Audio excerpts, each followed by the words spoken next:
വയനാട് മൂലങ്കാവ് സർക്കാർ സ്കൂളിലെ റാഗിംഗ് പരാതിയിൽ 6 വിദ്യാർത്ഥികളെ പ്രതി ചേർത്ത് പോലീസ് കേസെടുത്തു. സംഭവത്തെക്കുറിച്ച് വിദ്യാഭ്യാസ വകുപ്പും അന്വേഷണം തുടങ്ങിയിട്ടുണ്ട്.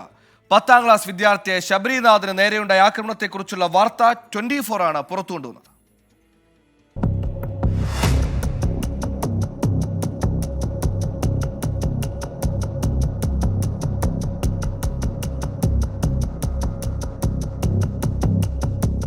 ആറ് വിദ്യാർത്ഥികളെ പ്രതി ചേർത്താണ് പോലീസ് എഫ്ഐആർ.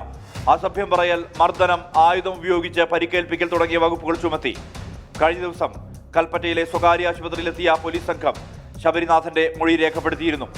സംഭവത്തിൽ കുറ്റക്കാരെന്ന് കണ്ടെത്തിയ 2 വിദ്യാർത്ഥികളെ സ്കൂൾ അച്ചടക്ക സമിതി ചേർന്ന് സസ്പെൻഡ് ചെയ്തു.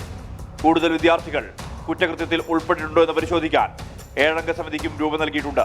വിദ്യാഭ്യാസ മന്ത്രി വി ശിവൻകുട്ടി വിഷയത്തിൽ നേരിട്ട് ഇടപെടുകയും സ്കൂൾ അധികൃതരുമായും ശബരിനാഥന്റെ രക്ഷിതാക്കളുമായും ഫോണിൽ സംസാരിക്കുകയും ചെയ്തു.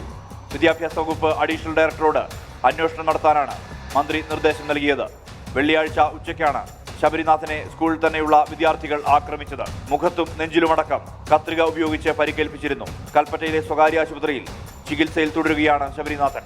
24 വയനാട്.